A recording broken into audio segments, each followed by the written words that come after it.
Welcome to another episode of The Brand Called You, a podcast and podcast show that brings you leadership lessons, knowledge, experience, and wisdom from thousands of successful individuals from around the world.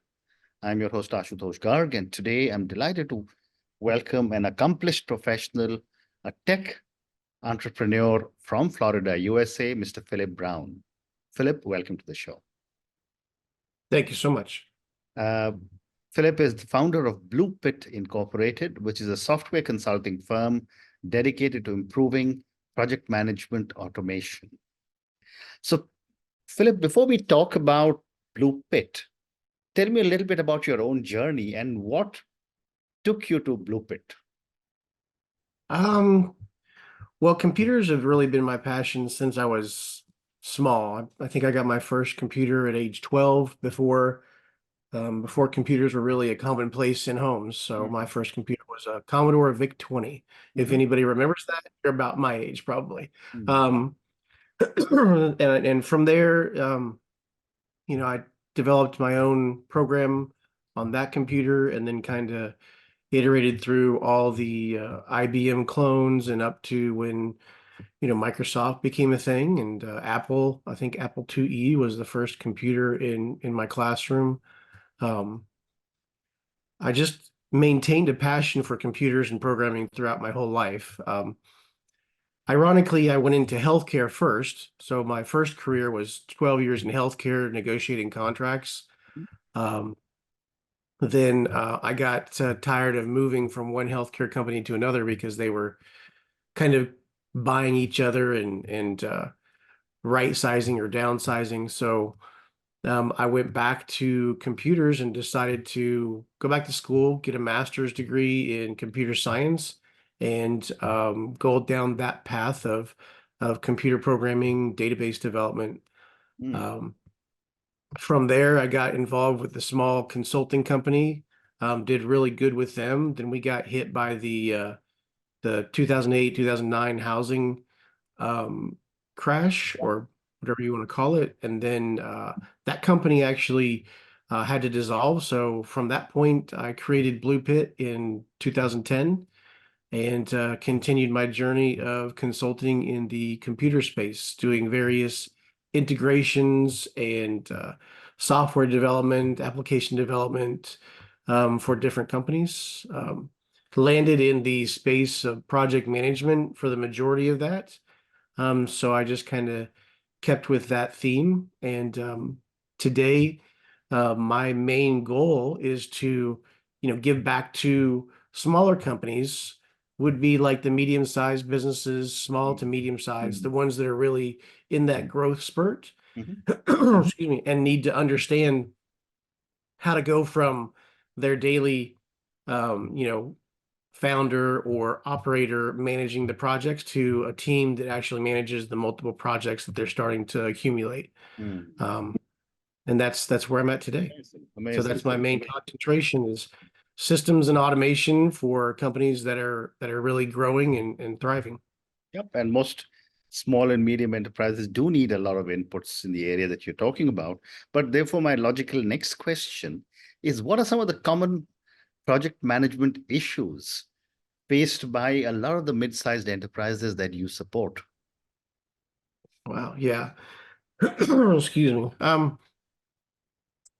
I think the biggest is the chaos of trying to understand what a project involves from inception to completion. It's really easy to think of 1,000 projects to do, right? We're all entrepreneurs. We know that we have a million ideas every day. Putting those on paper, putting them in place, and actually vetting them is the difficult part, and that's kind of where I find one of the big bottlenecks is in companies is they have so many ideas. They have trouble filtering them down to the ones that are really going to be meaningful, useful, and be the best projects for them. I've seen a lot of companies take on projects. They get about 3/4 of the way through and they have to throw the project away because it's no longer viable, it's outdated, or they just figured out that it wasn't the right direction for their company. Right. And that can cost upwards of, a couple $1 million doing Mm, something like that. mm, So the biggest start is understanding your process. right. When I get an idea, what do I do with it? How do I vet it? How do I kind of sketch it out and understand what the cost is, what the resources are going to be that are going to make this project happen, and what is my real end goal? Like, what do I Mm, want to accomplish with this project, and how is that going to help my mission and my vision for the company? Great response. Thank you. And what are some of the biggest misconceptions that a lot of small and medium enterprises have about project management automation? Um, that you can buy a software off the shelf and just put it in place and boom, it's Mm, going, mm, right? Um, there with project management, each company is very unique in that, right? I'll go back to the idea of multiple projects. mm, Every founder or CEO thinks of projects in a different way mm. and likes to implement them and execute them in a different way. Right. So the main part of that is the process. And um, I think that's probably the most important. Hmm. Okay. My next question is that um, how does project management automation contribute to reducing over budget projects? So the automation really reduces it because you really understand how to integrate your software that you have in place Mhm. so that you can see one view throughout the whole project. So you Mm, want to be able to understand where your project is, where where your resources are in the project life cycle, right? You want to mm, understand, your how many resources you have, what the burn rate is on that resource, like how much each resource is costing, how much it's hitting your budget. Um, are you still on schedule to finish the project when you think it's going to be finished? mhm, And automation has a lot to do with that because when you put a lot of that in the hands of um, manual, like if you do it on paper or if you track it in an Excel spreadsheet, yeah. a lot of what I see is a lot of companies still try to track it in Excel spreadsheets, Google Sheets, um, various high level databases, if you will. Um, and they run into the problem of the more resources you have on a project, Mm, the more mucked up those spreadsheets get because you have multiple fingers touching those spreadsheets and you really don't know, was this updated? mm, Is this reflecting the right numbers? Is it mm, wrong? Do I need to go to my team and make sure this has been updated? Is this the most current version? With integrating that and automating it, oftentimes what I do is have them put it on one platform, so there's one singular place, and it doesn't really involve worrying about multiple fingers touching it, and it's mm, always up to date. mm. So you get that real time or near real time view of where the project is at. Well said. But the other thing that I've often noticed in my working career, that is that every time one starts an implementation of something which is related to technology, there are always believers and disbelievers. My question is, how do you ensure that your solutions are user friendly for all employees, regardless of their tech savviness?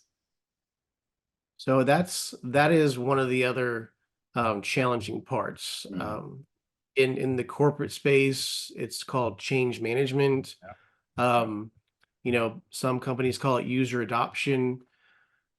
The biggest thing is to make sure that those individuals that are going to be using the system, whether they're internal or external, Mhm, have a say in how that system is developed, at least from the visual user aspect. mm, You want to make sure that you have a viable team that to tests it, it does make sure that there's the quality assurance that you need. And that's usually the best way. With today's technology, it's ever evolving, and we mm, seem to have a new user interface or a new style of interacting with applications every couple months, Mm. whether it's an app on your phone, an app on your laptop, your iPad, your computer, whether you use Mac or PC, the different various browsers that you use. So the experience is definitely one of the most important aspects, especially if you're taking a product and putting it to the consumer market. Mm. Um, and you want to have a good team of individuals that helps you with that user design or UX to make Mm. sure that it's going to be adopted. It's easy to use. You don't have to do a million clicks to get somewhere you need to Right. go. Um, when I first started developing, I took an HTML course, and the professor said the main goal of creating a website is you should take less than 3 clicks or no more than 3 clicks to get where you want to go. Mm. And I've kind of held that throughout the years. And, I want to make sure that if you are coming to a software to use or an integration or a Mm. report or whatever you want to view, it takes you up no more than 3 clicks, 1, 2, 3 clicks to get where you need to go. Yeah. Because if you have to go to 5, 6 different clicks, you're Yeah. going to get tired and go somewhere else or Mm. find a different software that gives you that minimal click. Mm. Well said. The other question that I had was that, every time you go into uh, a consulting project for project automation, how important is leadership and company culture? Definitely very important. I've gone into a lot of companies where they didn't really understand, the department or division that I was implementing software and doing the integrations for didn't fully understand the vision or the mission of the company and was quite out of sync with, what the CEO and even the C-suite wanted for the company. Mm. The challenge there is to kind of retool the process and help that communication flow down a lot easier so that it is better understood. You want to make sure that everyone's in a line because there does the bigger your company gets, the harder it is to maintain that same vision from the CEO or founder down. Yeah. You want to make sure that everybody is going in the same direction and and if they're not, that's fine. Mm. Um, they can, there's always other companies, but you just want to make sure that everyone is on the same team and the team is moving forward in the direction you want to move. Well said. And I'd love to get your perspective on the role project management automation can play in retaining top talent. Yeah, so right now is a really, really exciting time for automation. For me, it's really fun. I'm kind of getting chills right now just talking about it because, automation is taking a different turn, Mm. right? Before automation was just seeing how software A could connect with software B and C and D and put it all in one space. Mm. Now with AI becoming more popular, Mm. I'm not AI has always been around, right? It's been around for quite a few years. It's not been in the forefront of people's minds. It's not really been in a place where people really understood they could use it now. And that's exciting because companies are starting to realize like, oh, how can I use AI to do this? Like, can I create a bot that just does this email task for me or just does this other task for me? And that's the fun part. And a lot of talent in the computer space, in the programming space, that's what they do in the evenings after they get off of work. So to be able to do that at work, that's fun. Mm. And that's where you get people excited is to be able to innovate and put together those automations and use AI to do that. So you then therefore definitely see AI and machine learning impacting project management in a big way in the next few years. Oh, definitely. Yeah, I think the way that we see project management today is going to be completely different in 5 to 10 years. Um, with the exponential curve that we're on right now with Mm. with technology. Um, And the one thing that I will say is there's a lot of people out there that are like scared of it, Mm-hmm. but you shouldn't be scared of it. You should embrace it because think of it as like your technology partner kind of helping you along. Mm-hmm. You know, and you have computer programmers and technology people that help make those AI programs work the way you want Mm-hmm. them to work, and then they're your partner in your business. You know, Mm-hmm. that AI is going to help you do the tasks that take a lot of time for you and your employees. Mm-hmm. You know, imagine freeing up 40 to 50% of your employees' Right. time just Right. because you can automate that task using AI. And I Correct. think that's going to be a big improvement on the quality of projects, the Mm. time to market for projects, and they're going to be able to tackle bigger scale projects with the help of AI and the project management team. Very interesting. My next question is that how do you address the challenge of integrating new automation tools with existing systems? Um, well, it depends on how new or how old Mm, the existing systems are. Most of the new technologies coming out involve APIs, mm, which is application programming interface. So they're already designed um, to interface with other right. software's components, Yeah. right? Yeah. The trick is taking something old and setting it in a place where it can actually consume that new software's information, Mm, or setting it to where it can be put into a place where there's an API that can then communicate with the newer software that has an API. mm, So mm, that's kind of the challenge, but again, that goes back to like kind of the fun, exciting component of taking the old and integrating it with the new and creating a whole new experience for the mm. users. Fascinating. So, time for three more questions for you. While we've been talking about all the great things that you've been doing, can you tell me of an instance where an implementation didn't go as planned, and how did you adapt to that? And I don't want any names, of course. Yeah, so one of the um, one of the first companies that I worked with was a company in the healthcare space.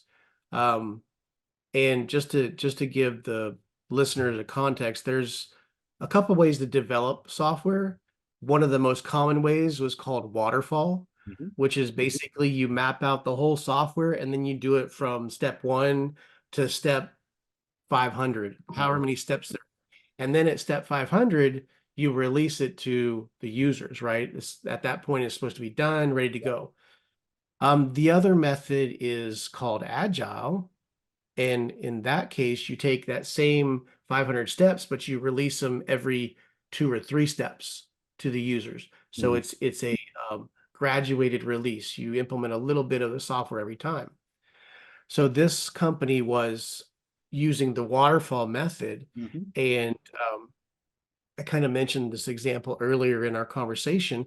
We went through developing this software to process claims, and it was probably 18 months. And at the 18-month mark, they came back, we did a demo, they went through some executive meetings, and they came back and they said, well, we're going to scrap the project. wow. And we're like, why?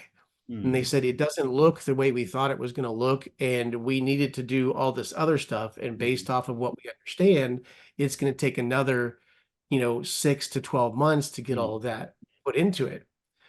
And so that was a $5 million scrap.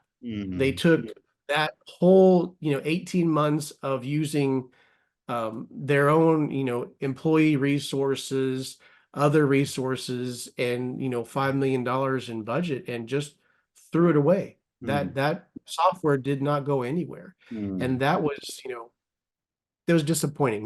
Because when you are in the midst of developing a software and you're part of a team, you get excited when you're ready to release it. mm. Um, so that was one of the That's big okay. downsides, and that happened with that's just one instance. I have plenty of colleagues that probably have other stories to go along with that as well. So Thank you. Thank you for sharing this.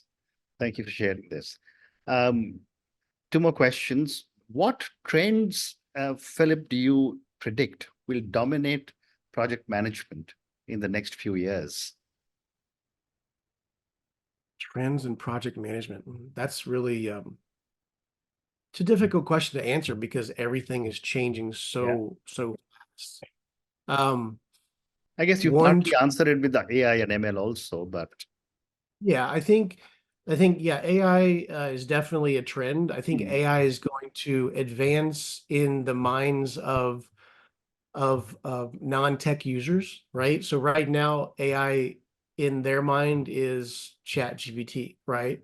For the majority of the people who've heard the word AI. Um, for people who have been in the tech space, we understand that AI really involves, machine learning, um, computer vision, deep learning, a lot of different aspects of really digging deep into the data that's out there and understanding how to utilize that. And I think that's going to advance quite significantly in the project management space. That's going to lend itself to those um, larger projects that companies are going to be able to do, especially with the help of AI. Um, and I think um, it's also going to be on the forefront of smaller, medium-sized businesses, which is kind of why I'm doing what I do now in helping medium-sized businesses or businesses that are just getting to that point where they're developing a team. Because if they understand how to develop that team, they can have that project management division or team in place to help them do bigger projects faster. Well said. And my last question, Philip, and this is going away from Blue Pitt, but when I was reading about you to prepare for this conversation, I was fascinated to read that you have a mission to help 10,000 businesses by 2033. Yes. What are the key milestones you are aiming for, and what are the areas you want to help them in? So the milestones, I want to be in a place where, companies know what I do, and are hungry for that. I think that with with the advances in AI and technology, that's going to be something that's really desired by these companies. And I had to put a goal for myself so that I would have something to kind of look at every year. And I figured, well, by the time 2033, I want to be able to help 10,000 small to medium-sized businesses, grow. And the hope is that those businesses become the ones that we see in, the Fortune 5,000 and the Fortune 1,000 and the Fortune 500, businesses. They're really making a change in the world. And I think if they have project management implemented correct in the beginning, they can really make a difference in the world and fulfill their mission and their vision with where they want their company to go, and not be in a state of chaos, or in a less state of chaos throughout that as they grow. Well said. And good luck in this mission. But on that note, Philip, thank you so much for speaking to me about your own journey. Thank you for speaking to me about Blue Pit. I think I learned many new things from you on project management automation today. I thought I knew a little bit, but there is so much more that I have picked up from you today. I loved your 3-click strategy. I think that is something which a lot of our viewers and listeners will take home from this conversation. And thank you for all the things that you're going to be doing to support 10,000 businesses. Thank you again, and good luck. Thank you. Thank you for listening to the Brand Called You videocast and podcast, a platform that brings you knowledge, experience, and wisdom of hundreds of successful individuals from around the world. Do visit our website www.tbcy.in to watch and listen to the stories of many more individuals. You can also follow us on YouTube, Facebook, Instagram, and Twitter. Just search for the brand called You.